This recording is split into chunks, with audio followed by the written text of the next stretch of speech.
Greetings and welcome to Pinball Stories. Mike here.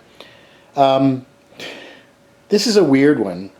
And I figured I would just do this right in the middle of me reeling after this experience, because this is one of those things that I will remember differently, I'm sure, in the future than I do right now. Right now I have a certain kind of a feeling and a vibe. So what you're looking at is basically an empty space in my living room. I'm still working on it. You can see even the electrical's messed up. It's a 2-prong plug with a 3-prong adapter. I haven't gotten into this room fixing everything up yet. But anyway, that's beside the point. The point is, there would be a machine right here that I was going to do a pinball story, but it's gone. And that's motivated me to do a little bit of a larger pinball story about why that came to be, in addition to talking about the machine that is missing that I was going to do a pinball story on. So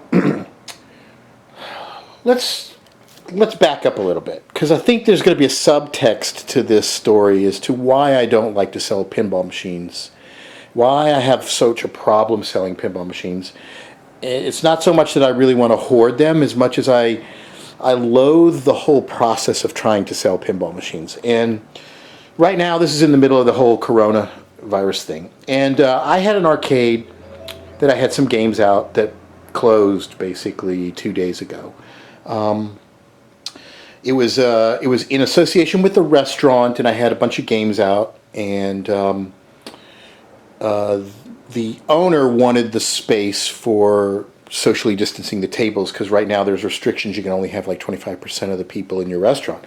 And so basically I had to pull my games out. So I suddenly had all these games that I had no space for, because once I put them on location, I got more games, and I got games everywhere. And so I had them all over the place, and I realized I got to sell some of these things, because there's just I could talk of the stories of operating games and the trials and tribulations of that too, which maybe I'll do in another pinball story, but that's not what this is about. This is about me getting some games in, realizing, look, I just need to sell these and clear some space. So I'll offer a good price on them and just clear out some space on some games that I haven't really done a whole lot with. And so I had just a handful of games that are good games that I knew I could probably sell if I offered a fair price pretty easily. None of these games were all 100%. Well, some of them were, but some of them weren't, because I just pulled them off location, right? And what I wanted to do was just sell them to some other enthusiasts that like to repair things. I'll cut you a good deal on a game, and but note that it's going to need to be shopped out. There's a few things, because I didn't want to mess with them, because if I start playing around with games, then I don't want to sell it. As soon as I start fixing the games and doing that, I get attached to them, So the only way to get a game from me sometimes is to just all right, no, don't argue with me, don't ask for a million pictures, just say, here's some money, and sometimes I'll do it that way. Some of us enthusiasts are like that. If there's tire kickers and somebody wants to see every little inside part of it and all of this, we're just not even, some of us are not even inclined to do a deal. Well, now we'll just hold on to it. Too much hassle. If I have to jump through all these hoops, and you know how pinball machines are. You can get a brand new machine, move it 10 feet, and something can break on it. And so I have a big problem. And I know pinball's getting really popular, right? So people want games. So I have a problem sometimes selling a machine to a muggle, a lay person who doesn't know how to maintain them, because I feel guilty. And this is me. Maybe I have more empathy than your average, certainly than your average pinball flipper. But I feel bad if I sell somebody a game and then it breaks down. And I just don't want the hassle of them going, hey, flipper doesn't work. I want my money, and I don't want to deal with that. I'd rather sell the games to somebody who knows there's going to be things that are wrong, and they'll take responsibility and fix them, and I don't have to deal with it, because you can't warranty these games, right? So the reason why there's a game here that I wanted to do a story on, and it's not here, is because I had somebody. I put up a few ads for some games that I was looking to sell, and I didn't price them really high. I priced them very, very fair. I look at what they sell on eBay, and then I adjust for the fact that I don't want to ship and condition, and it's always in the fair going market rate, because these are my investments. I mean, I don't have the 401k. I got a bunch of pinball machines, so that's kind of, I don't look at them as appreciating in value like that, but I'll buy them and I want to at least get my money out of them, right? So I put up a few ads selling some games, and I got a bunch of bites from people, and one guy was driving in like 3.5 hours away to look at a particular machine. And I checked the machine out the day before and everything was working fine, So just to be on the safe side, he said he was coming at like 3. I'm like, I'm gonna get to the place where the games are at 1, just to make sure everything is working great. So I get there and I'm looking over all the games, and there was basically 3 games that I had on the block. Two of them were okay, and every time you turn on a game, oh, that needs a little tweak, and this switch needs tweaking, and I did all that. Everything was working fine. I get to the 3rd game that the guy is driving in 3.5 hours to see. Fires up, it's playing great, sound goes out. Bloop. That's it, sound's out. So I'm like, okay, it's got to be a connector, right? I open the back box, and there's an LED on the light board, and it's dead. So I check the connectors. I check the voltage to the connectors. Everything is working, and I'm like, okay, now this is more serious now. So this particular game was some architecture that I hadn't fiddled with a whole lot before, and I certainly had never fiddled with this soundboard. It's only on a handful of games. It's one of the Bali 6803 games. And I do a little bit of research and realize there's not a replacement soundboard for this thing. And there's very little information on how to diagnose it. And the schematics for this board are like, they're like in Braille or something. They're really not your typical schematics, because it's a microprocessor board, and it's more of a computer with a sound chip on it than it is a regular kind of soundboard in the traditional sense. It's fairly sophisticated. There's not a lot of stuff that can go wrong on it. And so now I realize this guy he's probably 2 hours into his trip, and I'm not going to have the sound working on this thing. And I'm like, what do I do? Do I call the guy? And say, dude, I'm sorry, but the sound's out on this thing. Do you want to turn around? Because he said he wanted to look at some other games too. So I didn't know what to do. So I'm just feverishly seeing if I can work on this. And this is one of these games where I don't have another game with the same architecture, so I can't swap out the boards. And I know it's a minor problem, right? It's probably some chip or a cold solder joint. I pull the board, I go over everything. I can't figure out what's wrong. Now we're at a point where I might need to start downloading ROM images and checking stuff and double checking stuff, and I'm just like, I don't know if I can do this. I don't know if I can do this before he gets here. So puts me in a bad situation. Guy shows up. I show him the game, and when he finds out that the sound's out, you could just tell he's really disappointed, And I'm really disappointed, and I'm really upset, because this guy drove all this way, and he was one of those people where he was going to get a game. He had psyched himself up. He was coming back with a game. And so then he's like, well, what else you got? What else you got? And he starts going through all of my collection. How about this one? What can I buy this one? And the game that he was buying was a very reasonably priced game. And, he's looking at games that are 2 and 3 times that, and I'm like, and also, my little shop has been shut down for quite a while. So there's all kinds of things. I don't think there's a single game that's absolutely 100%, well, that I would sell, right?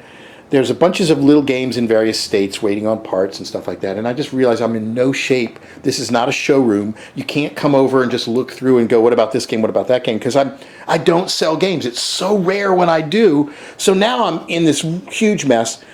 So I show him, these 2 other games that I have, and he doesn't particularly like them, and I was relieved because I had somebody else that was interested in those, but now I'm starting to get scared that if they come over, something's going to break, and, I'm starting to stress out. The whole situation's really awkward. because he's like, what about this game? And I'm like, well, this game is working, except there's one little thing I have to do over here. And this guy doesn't know how to work on machines, right? So I don't want to, I'm actually talking him out. He's going from game to game, and I'm saying, nah, you don't want this. Nah, you don't want that. Nah, I can't sell you this one for a reasonable price.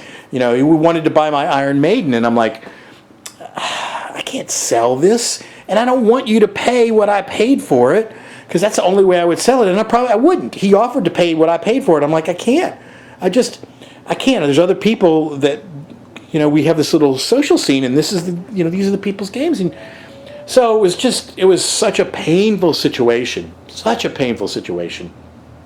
So, and he's like, I gotta get a game. So I start calling up my friends, like, anybody got a game, a good, reasonably priced, kind of like an early solid state game? That's what this guy likes. Blah blah blah blah blah. You know, and all my friends, you know, are trying to kind of help out. You know, and it's just such a stressful situation because the guy was really nice, and I felt so bad, and I felt so guilty. And this is why I just don't even want to sell these games, because everything can be working perfectly, and then 10 minutes later something can break, and I can't deal with it. It just stresses me out. Now I know some people don't give a shit. You know, if you can sell a broken piece of crap to somebody else, as long as you get your money, that's cool. I have trouble with that. I can't. So I know I just every game he looks at, I'm like, no, because you're not going to like this thing when you get it home, and this and that. And then I think, well, I have this other game that I do know is pretty bulletproof because I just finished restoring it, and it's been working really well, and that is Gottlieb Waterworld. Now, it's not, he wanted an early solid state. This is a DMD, pretty late model, and I completely blinged it out with LEDs. You can see there's a bunch of videos I did where I updated the battery, put a coin cell in there, and did all kinds of other stuff, and the game's tricked out. But there's a bunch of people that were interested in it, and I decided I was going to sell it. As much as I liked it, it just didn't do a whole lot for me. It's a rare, obscure game, but I got to clear out space, and this is one of the ones I decided. So I say, I got a game. It's at my house. Let me take you and show you this game and see if you like this one. And so the guy follows me in my car over to my house, and we go into my living room, and I show him the game, and he instantly likes it. Of course, I really blinged it out. It looked really good, and it played well. And I put whole brand new flipper assemblies on the game, and so it was a really cool thing. So anyway. He brought enough game for this early solid state that I was going to sell him. This DMD was a little bit outside of the range of what I wanted. And the guy just literally like empties all of his pockets and goes back into his truck and is pulling stuff out, and he's counting up, and he gets to a certain amount of money, and that's all he has. And I know he's willing to PayPal me the difference of what I want for the game, but I felt so bad, and literally we had been hanging out for like 2 hours, him looking at games, me going, no, you don't want to buy that one. No, I can't sell this one. No, that's my very first pinball machine. I can't get, yeah, you know, and it's just, it's so painful. So I just said, okay, look, here, I'll take the money. It's yours. And I said to him, look, if you don't like this game, you should be able to flip this and get an easy $500 to $800, because that's how much below really cheap, decent market value I'm letting this thing go to you for. So that's what I did. I sold the Waterworld I was going to do a story on. So just imagine it right there.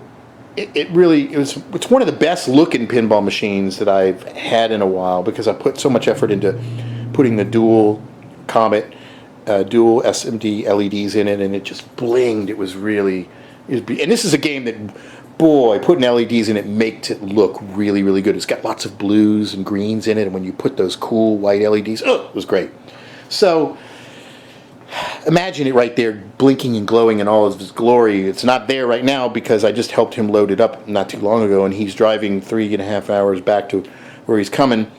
And I sure hope it doesn't rain. We wrapped the game, and then we put a tarp over it, and then another tarp over it. But the way luck has been, I just hope, everything is okay. I hope he's going to be happy. He certainly got a really good deal on it. And now I've got some explaining to do to the other people that were interested in the game that were going to come see the Waterworld. It's gone. So it's just, I've dug myself a hole. And this is why I have games stacked up, because it's just painful sometimes selling games. You people that can just do it without batting an eye, good for you, man. I don't know. It's hard for me. I like selling games to people that like projects, that want to work on things, because usually if I'm getting rid of a game, there's going to be some stuff wrong with it, just because I've got too many projects. Once I get a game working, if I even wanted the game in the first place, usually it's a game I really wanted to keep. So anyway, let me tell you about the Waterworld that would be right here, because this is a game I picked up that had been in a warehouse of an amusement company, and they bought it from a casino on the Gulf Coast, Waterworld, right?